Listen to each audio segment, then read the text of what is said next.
to the beef. Sit back and listen to the beef. Now sit back and listen to the beef. My autistic kids have communicated and to share tips how to enter their world. You don't need to enter anything of a kid. What is goody good, my friends, my fam, all my peeps? I hope you're doing wonderful. Welcome to Mr. Beefy's Archives, where we have the meats and the receipts, and we cover the odd people and some creeps. Before we jump into the video, be sure to like and subscribe so we can grow the channel. Now, on to today's video. Today's video is coming from The Lump, and it is titled 12 Things I Wish You Knew About the Better Something. I don't know, I didn't see the rest of it. Yeah, it's like from 7 months ago, so I guess that would put it in January. And as you heard, it's going to be Robo Jessica, Andy with a wig. And he's going to be talking about just BS that he wants us to learn. He wants us to learn 12 steps. I don't know, it's all bullshit. Anyways, thanks everybody who does the memberships. I do appreciate it. That's the rundown. Let's move on. I want to share with you something that will help autistic people with feeling understood, feeling accepted, and managing their behaviors and emotions. This is important for you to know about autism and how to interact with people on the spectrum. My name is Nwordboi. I have autism and intellectual disability with other developmental disabilities. I have something that can help bring awareness and can help the autistic person by helping people show better interest in us. I'm autistic for a reason. It will help us with self-worth. It will validate our struggles in life, leading to better communication skills and abilities. This information, I want to express how very real this issue can help and how, if not followed, could be meltdowns and emotional issues, depression, anxiety, and even isolation. I wish you would listen to the very end. I am using information from a YouTube video to education and help others interact better with others like myself. The video is Understanding Autism Communication Beyond Words and is on 7 Ahead YouTube channel. See link in description. I'm Holly, my husband, Adam, and I are parents of 5 too, who are autistic. Today's video is Understanding Autistic Communication Beyond Work. So when we talk about communication, we often think about words. Speech. My son enters 9 years old, and he's not verbal. He does communicate, but just not verbally. My son, Simon, 5 years old with level 1. Autism is very verbal, but still, he speaks in a way that can be confusing for people who don't know. Simon, or people who just don't know anything about autism as well. Today, I'll walk you through 12 ways my autistic kids have communicated and to share tips how to enter their world, increase understanding, and show unconditional love as you seek to better understand our child. So, first, imagine you were on a stage, a huge stage, like thousands of people, all eyes on you, and someone hands you a microphone that leaves you all alone on that stage, and there are lights in your face. The Lump would actively shit himself in front of everybody and smile while doing it. Okay, the air around you is getting hot. Everyone is anticipating. You like to do something or say something, and you're like, I don't know what they are expecting from me, so you try to do something or say something, and everyone started booing at you. They throw things at you, because you're supposed to know how to react and you don't. That sounds so familiar, doesn't it? You all hear me talk. When I can tell you all about my medical records, what is autism, what is mental illness, what is medical, what is healthcare laws and social service laws, what is criminal laws, what is new laws on the table, what are some rights of care that most lawyers may not know at first, and more. This makes the person assume competence, assume I can talk, and know what I'm doing almost like I'm trying to scare people. Wrong. I am only reciting information. I know right from wrong. I know what's safe for me, what's not safe for me. I'm part of this community, and I'm a danger to myself and others. I'm trying to fit in. I'm trying to sound smart and understand my issues and need to get help and services to help me function and thrive with long-term success in life. When I say the wrong words to someone, like I told my doctor my house had bedbugs, I left out who told me that. That is why I am not in speech and occupational therapy. I can tell you how Royal is in very hot water with APS and the state on this. Don't worry about that. This is why they want nothing to do with me. The point is I misspoke about a key fact that I repeated something that may not have been bedbugs. The problem is my doctor reported. It is making it harder to get help. I am not lying. I cannot say the right words. When I go to the hospital, Tell them not a safe discharge. Then I cannot tell them why it is not a safe discharge, as I am playing a game on my tablet, making it hard for me to switch to my Avaz AAC app and leaving out the important details to this. He just said he's playing a game whenever they're talking to him. That just shows he doesn't give a fuck, because in his mind, he already has the diagnosis that he wants, and he already has everything set. He doesn't need anybody else's opinion or anybody else's words that are going to go against what he already has set in his mind. It's just fucking wild that they allow it to continue. You know, if we got like a piece of shit that was shaped like a leaf and put it on the lump's head, he would be like a little Pikmin. Y'all remember that game, Pikmin? But he would be a little shitman. Poops and giggles. I'm doing nothing wrong. I'm not saying the words in a way that someone can understand to get me help. That is why people then get mad when I show them a diaper rash picture to help me communicate neglect of caregivers. I told them how things was not getting done. I showed the boss the things that they didn't do. I guess I said it wrong that the message was not heard. Or when someone expects me to do something and not need help, I get confused as to why they ask me. This made me feel confused. Then I get frustrated as I do not know what to say or how to handle it. Now I have buttons to program on my AAC. The issue is simple. The caregiver saw the behavior and got scared. They did not know how to handle it. They saw it as aggressive behavior, not as a communication challenge. I do not know what they think. I know I would be scared if I dealt with someone like me in that situation. The thing is, that is how my communication disability affects me. What are my behaviors when I'm upset? Whether meltdown or not? You're throwing things all over. You're hitting me, kicking me. You try to trip me up. Then I felt bad about my behavior.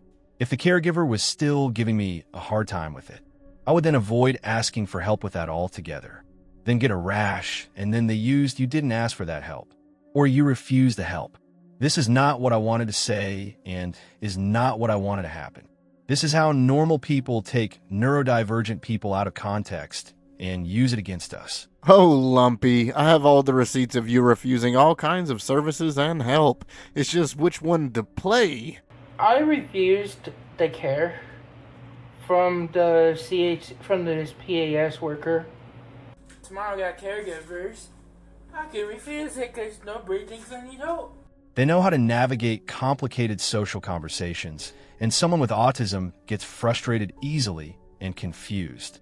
Take the refusal of care to help me with space, quiet, cool, dark room with you standby to make sure I am safe.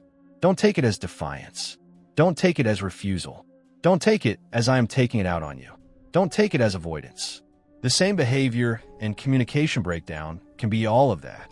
But in my life, that is not what I'm trying to say. That is how people turn the words they say to me around to confuse me. I don't process and interpret information like they do. It confuses me. Then I am accusing them of something I didn't understand fully to begin with.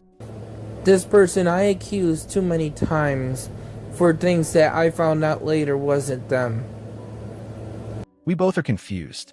Some people do this on purpose, I feel, so they can use my words to say I refused help or was belligerent for not getting my way.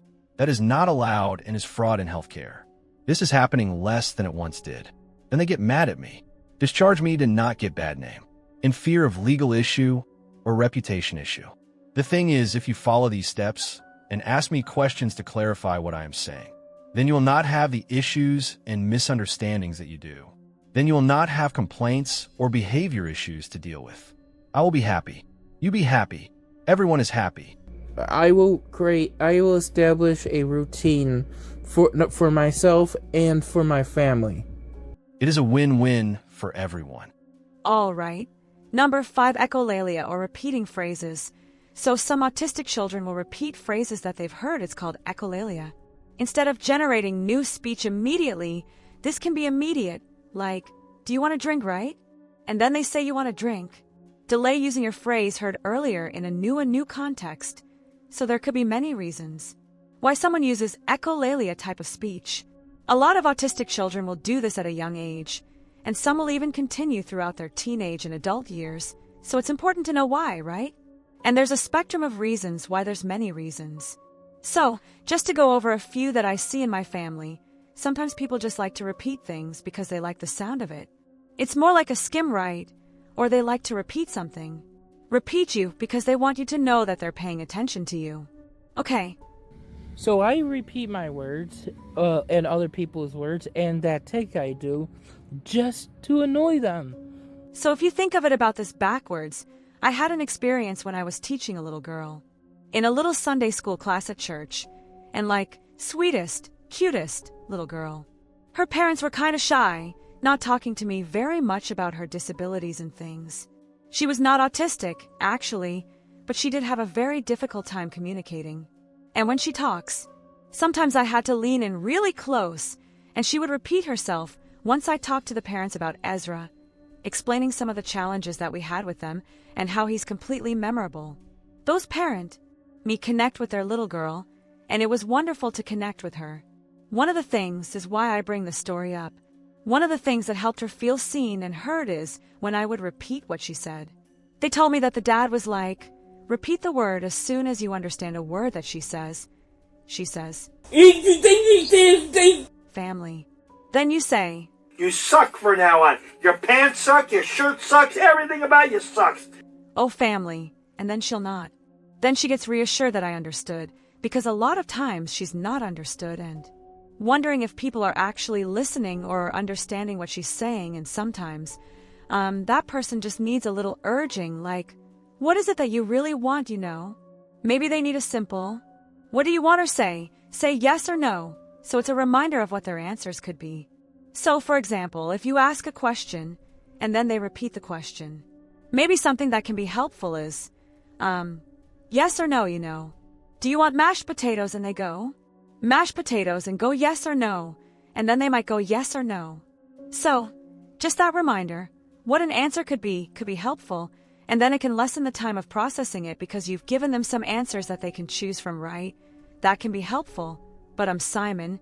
My son will repeat phrases of his favorite show. Okay, his favorite TV show. It's usually Spidey or PJ Masks, and it makes him feel powerful because those are powerful characters. Explains the lump. He wears the big fluffy diapers and he feels like Majin Buu, or maybe like a genie. You gotta find some lamp-shaped piece of shit that you gotta rub and polish, and then it'll come out. Used as to why he just said something. And then my 13-year-old daughter will walk in the room, just pass by quickly and be like, Mom. The reason he's had that is because in PJ Masks scene, when that person said that this is what they meant they were doing this. So, this is what he wants. It will make sense when she explains this. So, if this is common in your home, if echolalia in some form, in your home, I do recommend a book. I don't usually recommend other people's books very often, but the book is called Uniquely Human. Different Way of Seeing Autism by Barry M. Present with Tom Fields Mayer. I'm sorry if I pronounce your names wrong, but it really gives you a deep clarification on this subject, and it's very eye-opening, so it's a good one. A tip for this is instead of discouraging the repetition, instead of punishing. Oh my gosh, please don't do that. Shaming or something like that. Like, super unhealthy. The lump wants to be fucking paid to be a lump. Can you believe that shit? He actually wants to be paid to be like, or to not be a lump, to be a decent person. I think that's just wild that he expects some kind of funds and income to be a human. I'm still a human being. Are you? Every day he uses his coping skills. You treat him with a small reward such as $1 or $2. See it as a communication bridge. Your child's trying to communicate with you. Okay, I mean, unless there's doing, and then you can talk about what it was. It's like, what do you think about this? Like, maybe he said that phrase, and you're like, what do you think about this phrase? Or you can use the echoed phrase as your entry point. So you heard him say, like, I like to drink water. I like to drink water, and he says it over again. You can say, I heard. You say, I like to drink water. Means, I wonder why you would say I like to drink water. Are you thirsty doesn't mean you want to play in the water. Can't drink that water. I mean, maybe that's a really bad example, but so I'm thinking of on the spot. But those are some examples of what you can do, is you can repeat it and then ask them to clarify. Ask them, hey, did you hear that on a TV show? Which TV show was it, you know? And get them talking about that. That could help with the communication, understanding why. is use of scripts or memorized responses. This happens all the time and happens a lot with girls on the spectrum. I've interviewed several women, and every single one of them have said that sometime in their younger life, they would script. Means like they would memorize something to say. Like when someone asks, "How are you?" They would memorize 3 or 4 things of different things that they could say. In different ways. They can say it, even to the point where they would try and match their older sister, like the way they would say it, or they would try and copy someone that they knew that was likable. And I think the lump has only mimicked villains and, creatures like that. I don't think he's ever tried to mimic any nice role model or anybody worth inspiring or aspiring to be. Okay, fine. If Dad's responsible for me, then I'll let Dad die because I need that help. Science, of course. Understandably. And so, I want to have a positive experience socially in this conversation, and so it would copy people on TV, which are characters that are scripting. They're saying scripts. So, sometimes children with autism will memorize these social scripts and it. What makes this difficult is that they need to find their own voice. You can't really make them find their own voice, right? Can't force that on them. Okay, mainly just to help him be more polite. And often people I'm just helping you say please and thank you. One time we got mad because I gave him food on a plate that he didn't want to school years ago, and I was like, "Music, I don't want this." And I was like, "How do you say that nicely, And then he said this memorized script. He was like, "Can I have? I don't want that. Please and thank you." The lump just takes and shits. He actually took my water ice glass and threw it away down the driveway viciously, and then he left. And I'm sorry, Dad, but you're going to be sitting on some pee. I'm not telling you about it. And I'm not telling you about the pee on the kitchen by this that could have been on the stove. And I'm like, okay, well, at least you tried, right? So a tip on this is, don't assume that the script equals, "I don't want that, please and thank you." And I'm like, okay, well, at least you tried, right? So a tip on this is, don't assume that the script equals genuine understanding. They might just be trying to get out of the situation and try to handle that moment on the stage. That's really difficult, right? That social interaction. You can check it. If they said, "I'm good," you can be like, "I'm overweight." So, when you said, "I'm good," you're repeating it. So you're helping them know that. You did actually hear them. Did you really mean that you actually felt good? Or you're just saying the line that we practiced? Encourage honesty, especially with you, especially when they're home and anxiety is down. Encourage them to really be able to express themselves and in different ways. If it's not through speech, maybe it's through art. Maybe it's through writing. Maybe it's through music. Maybe it's like Ezra, where he is not verbal at all, and he'll point a little, feelings, right? He'll go to feelings that'll bring up all these pictures. He's been sick, and so he's been going on there, saying, "I feel sick. I don't feel good. Something hurts, and I can tell." And then I'll be like, "Oh yeah, you have a fever. Plus, get me some fever, reducing medicine," and it's the way he can. He can tell us how he feels. He'll repeat lots of different ones. This would be useful if the lump wasn't 41 years old. Goddamn.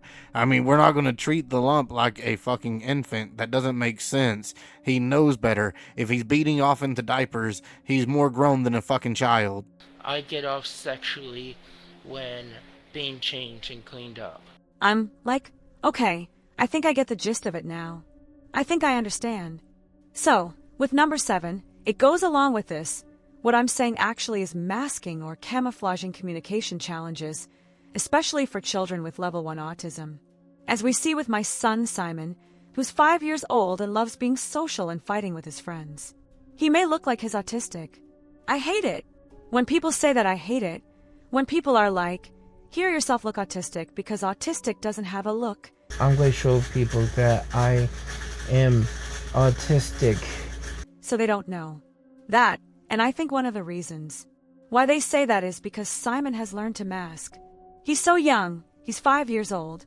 He's already learned to mask his autistic traits. Part of me is like, please, I want you to feel accepted as an autistic person. So when you're at home, you don't have to mask, you know, and I want my children to feel safe.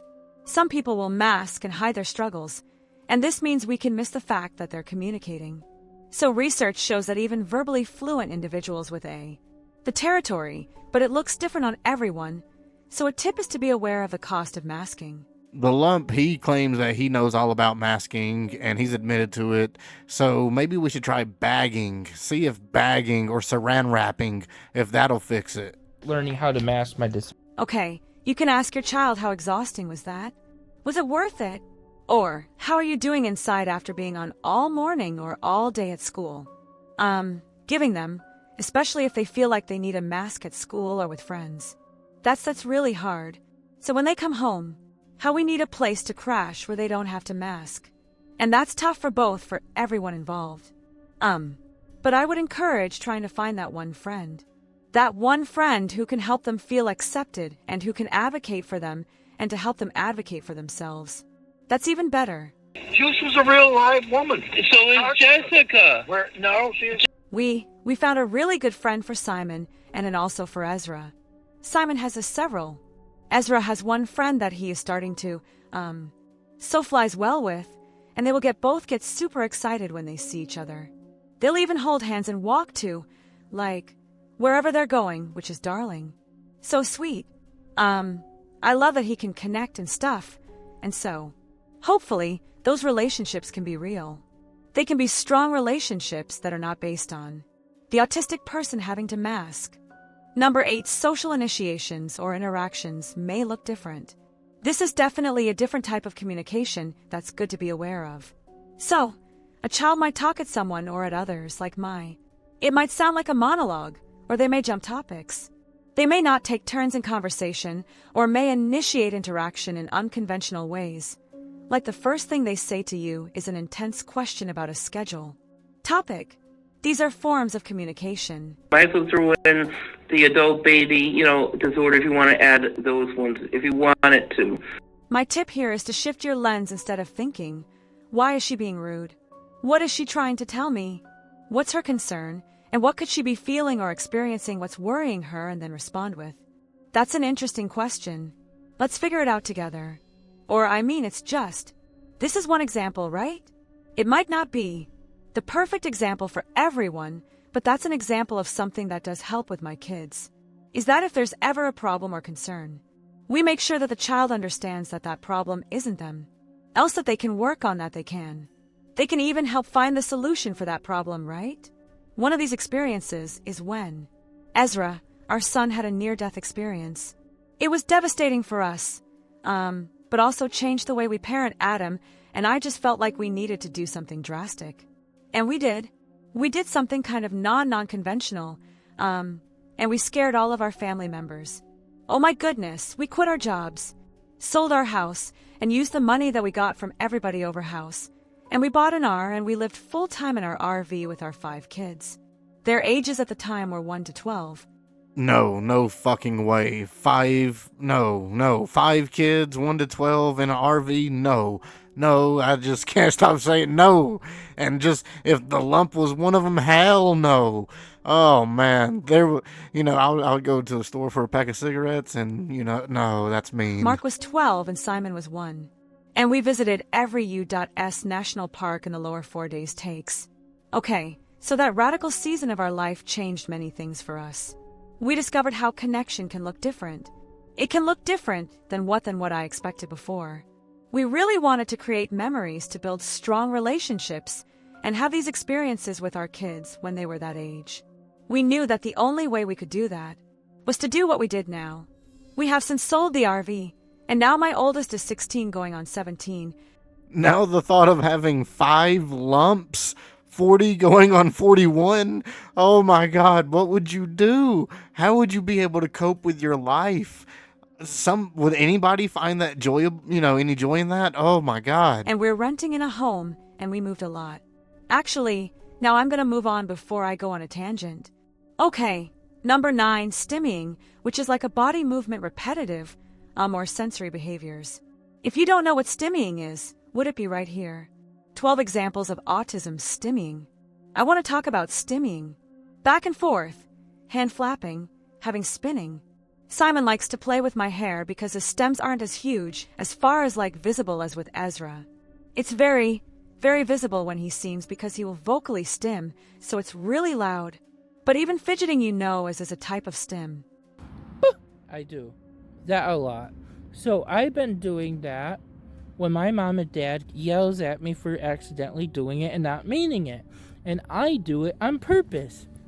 This type of stuff is often it is communication. It's like saying, I'm excited, I'm overwhelmed. I need to calm myself. I need self-regulation. As odd or being judgmental about some kind of stimming. Forcing them to stop is going to be hurtful. He's starting to give the device the tism. And they want me to take out my garbage of my poopy diapers on a daily basis. Well, I'll do it only when they do. When Dad treats me well or things go well. It's going to hurt the relationship. What might they need right now? That's your question for today. What does my child need right now? And then provide alternative regulatory tools like a weighted blanket or quiet space rather than punishment. Please, if you want anything from this video, if your child stands, don't punish them. Just don't, comment below with one communication behavior you've seen in your child or student that surprised you, and how that behavior was actually in communication. You never know who you might bless.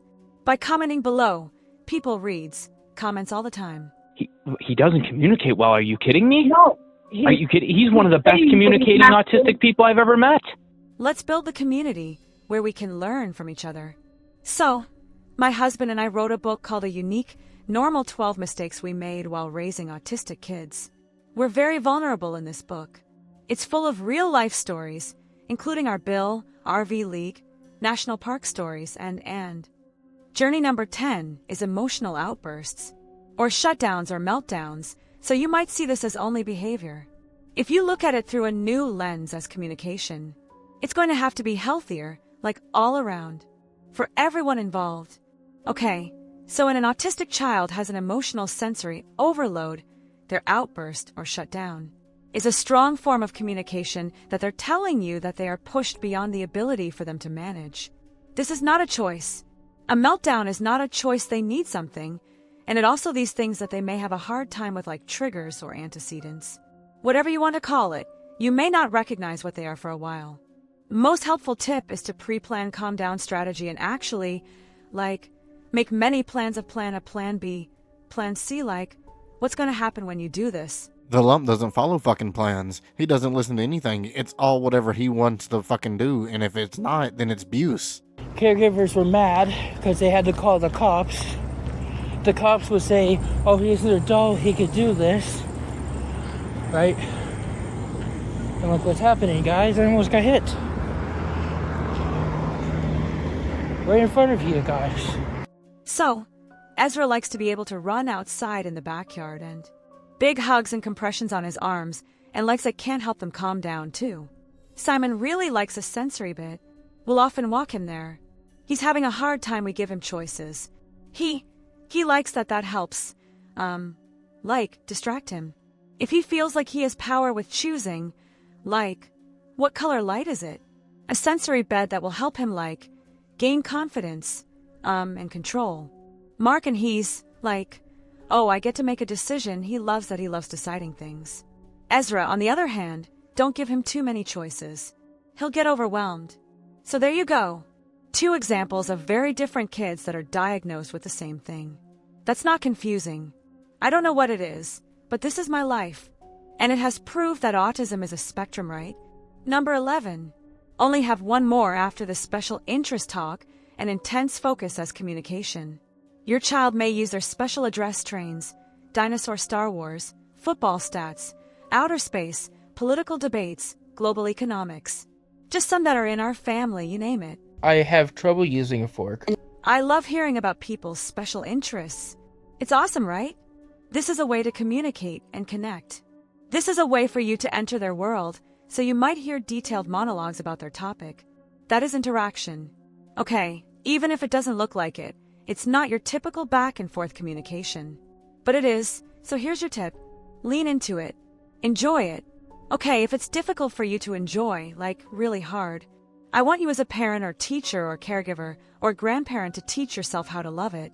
I know this might sound cryptic and I'm sorry, not sorry, but imagine if this were the last time you got to hear your child's voice. How would you react to them? Would you listen to him? Would you then be interested in hearing what they have to say? Sit down with them and lean in and teach yourself to enjoy it. If it's your kid, then I can understand it. But this is a lump. He wants people to treat a lump like this. That's not even, considered or qualified as a human. Yeah, grab that broken hot dog up there and give it to Mom for Tucker. Oh. Joe, can you help me with that? Because my back is hurting me. Because you'll bring their anxiety down. They'll trust you more. They'll feel that unconditional love. They can be their own autistic self with you because you're not judging them. They can stim things like that. And then, he can learn. This is 12 last one, and this is one that Ezra and Simon will deal with. It's really important that you were working with or helping. So, to support your child knows this, okay, and this is silence, delayed response, or processing time. Processing type, okay, so sometimes the communication is quiet. She just sits there silent. So last night I called her some very bad names. And I'm not going to hide it, okay? I'm not going to hide what I said.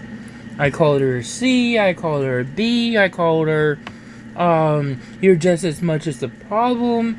Pause, it's a slow answer. It's no immediate verbal reply. Why is that? Because they might have a little bit of processing disorder. They might need some extra time to process what you just said, so they may not answer right away. You can imagine why this is so important for a teacher to know. Okay, communication doesn't always mean instant response. A tip is to give extra processing time. Use products like, I'll wait until you're ready, right? Or just simply waiting quietness. Like, looking away, not being distracted, but waiting for their answer and not demanding that they rush the answer. Celebrate when they do respond and make sure that you're listening to them. That helps them feel seen and heard. So here are 12 tips to enter your child's world. And here is our autism playlist. Remember, if you have an autistic child, you're in good company. I know this was helpful for me to know what to ask for and how to ask for these accommodations to help me. I hope this is helpful for you. If you like more helpful ways to deal with your autism diagnosis, or want to know what you can do to help support the person in your life with autism, I will make more educational videos to help you. My next video is on autism and romantic relationships with a neurodivergent partner. In that video, I see my mom and dad's struggles with each other and others in their life. I try to help them and they get slapped in the face. My mom fell, but you know what? I'm not calling for help. I hope you like this video. Please subscribe to receive notifications for the next video. Also hit like if you enjoyed this video. It helps bring awareness and acceptance to others with autism. The lump will never be accepted as long as people know about that PDF role play and the way that he treated Jan and the way he treats just everybody in general. There's no way he's going to be accepted and just taken in. The society is just not going to accept it. Anyways, let me know below, what did you guys think? And thank you everybody once again for the subs. This is the end of the video. Thank you so much everybody for watching, seriously. And thank you for all the likes, the subs, sharing the video, all that. It really means the world to me. As usual, it's all about attitude. There is no progress without struggle, so stay in there. I've been your host, Mr. Beefy, and you all have been fantastic. Because I don't have a physical room that is solely labeled as a bedroom for my personal space, I have a right to this entire house.